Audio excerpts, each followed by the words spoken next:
হয় আজি ইংৰাজী নৱবৰ্ষৰ প্ৰথম দুদিন আৰু এই ইংৰাজী নৱবৰ্ষৰ প্ৰথম দুদিনত এতিয়া দেখা গৈছে শিৱসাগৰৰ ঐতিহাসিক যি গড়গাঁও কাৰেংঘৰ এই গড়গাঁও কাৰেংঘৰত বিভিন্ন প্ৰান্তৰ পৰ্যটক লগতে বনভোজৰ দলসমূহে আহি ভিৰ কৰা পৰিলক্ষিত হৈছে।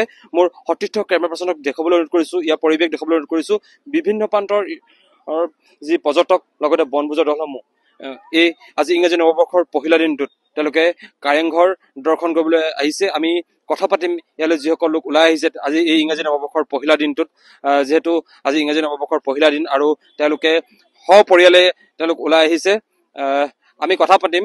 যিহেতু বাইদেউ আপুনি ক'ৰ পৰা আহিছে? আমি ইয়াৰে দিশৰ বিজয় ওচৰ। হয়, আজি যিহেতু ইংৰাজী নৱবৰ্ষৰ প্ৰথম দুদিন কি ক'ব?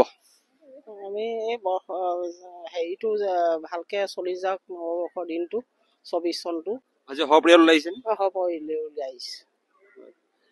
আমি আৰু কথা পাতিম। বাইদেউ আপোনালোক ক'ৰ পৰা আহিছে? মই যোৰহাটৰ পৰা আহিছো। কেনেকুৱা লাগিছে আজি? ভাল লাগিছে। Happy new year. আজি ইংৰাজী নৱবৰ্ষৰ প্ৰথমটো দিন কি ক'ব? কি ক'ম আৰু চব ভালে থাকক, কুশলে থাকক, সেইটোৱে। আৰু ক'ৰবাত যাবনে? যাম, ৰংঘৰ, কাৰেংঘৰ, তলাতল ঘৰ এইবোৰ ফুৰিম অলপ। সপৰিয়াল ওলাইছে আজি? সপৰিয়াল আহিছে। হয়, এইসকল লোক ওলাই আহিছে আজি এই ইংৰাজী নৱবৰ্ষৰ প্ৰথম দুদিনত। বিভিন্ন প্ৰান্তৰ দূৰ দূৰণিৰ পৰা আহিছে লোকসকল ওলাই আহিছে। আৰু কথা পাতিম যিহেতু সপৰিয়ালে ওলাই আহিছে লোকসকল আজি ইংৰাজী নৱবৰ্ষৰ প্ৰথম দুদিনত। বাইদেউ আপুনি ক'ৰ পৰা আহিছে? তেজপুৰ।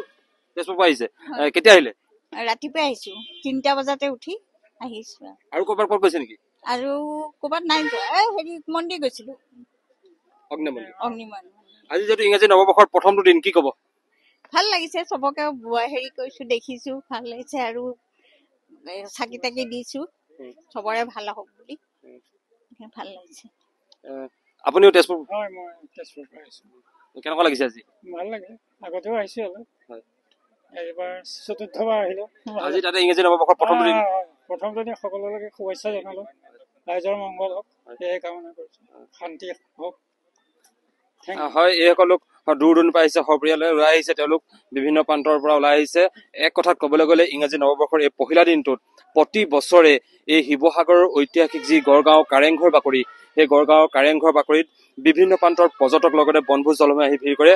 আৰু এই যি শিৱসাগৰ ঐতিহাসিক গড়গাঁৱৰ কাৰেংঘৰ, সেই কাৰেংঘৰৰ আছে কিছু বিশেষ ইতিহাস আছে।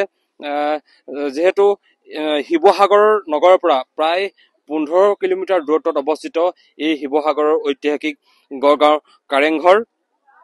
আৰু যি 600 বছৰীয়া আহোম ৰাজত্ব কালৰ তৃতীয়খন ৰাজধানী আছিল গড়গাঁও। আৰু এই গড়গাঁৱতেই কাৰেংঘৰ পোনপ্ৰথমে 1540 চনত গড়গঞা ৰজা স্বৰ্গদেউ শুক্লাংমুঙে নিৰ্মাণ কৰিছিল। স্বৰ্গদেউ শুক্লাংমুঙে নিৰ্মাণ কৰাৰ সময়ত কাৰেংঘৰ কাঠ আৰু বাঁহৰ আছিল। পিছৰ পৰ্যায়ত স্বৰ্গদেউ যি প্ৰমত্ত সিংহ, সেই প্ৰমত্ত সিংহই কাৰেংঘৰটো ইটাৰী নিৰ্মাণ কৰিছিল। পিছলৈ কাৰেংঘৰটো ক্ষতি হোৱাত 1752 চনত স্বৰ্গদেউ ৰাজস্ব সিংহই পুনৰ নিৰ্মাণ কৰিছিল। আৰু এই ঐতিহাসিক কাৰেংঘৰ দৰ্শন কৰিবলৈকে এই ইংৰাজী নৱবৰ্ষৰ পহিলা দিনটোত বিভিন্ন প্ৰান্তৰ পৰ্যটক লগতে বনভোজ দলসমূহে আহি ভিৰ কৰে। আমি কথা পাতিম আৰু বিভিন্নজন লোকৰ সৈতে কথা পাতিম। দাদা আপুনি ক'ৰ পৰা আহিছে? আজি ইংৰাজী নৱবৰ্ষৰ প্ৰথম দিন কেনেকুৱা লাগিছে? এইটো ভালেই লাগিছে। আৰু মানে ধৰক ইংৰাজী নৱবৰ্ষ বুলি মানে আমি এতিয়া ধৰা ফূৰ্তি কৰিব নোৱাৰিলেও আৰু ৰাইজৰ লগতে আহিবলগীয়া হৈছে। মানে নতুন বছৰক আদৰি আৰু পুৰণি বছৰ বিদায় দি, সেইটোৱে। কোন কোন আহিছে?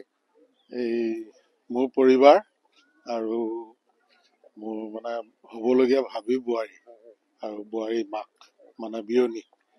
সেয়াই। আৰু ক'ত যাব? আৰু নাই বিশেষ তেনেকে নাযাম আৰু।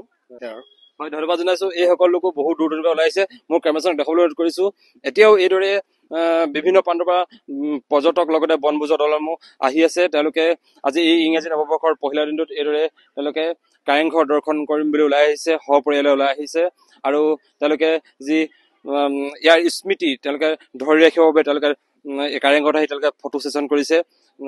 এক কথাত ক'বলৈ গ'লে প্ৰতি বছৰৰ দৰে এইবাৰো এই ইংৰাজী নৱবৰ্ষৰ পহিলা দিনটোত এইদৰে এতিয়া দেখা গৈছে শিৱসাগৰৰ যি গড়গাঁৱত অৱস্থিত ঐতিহাসিক কাৰেংঘৰ, সেই কাৰেংঘৰৰ বাকৰিত এতিয়া বিভিন্ন প্ৰান্তৰ বনভোজ দলৰ লগতে পৰ্যটকৰ দলসমূহে আহি ভিৰ কৰা পৰিলক্ষিত হৈছে।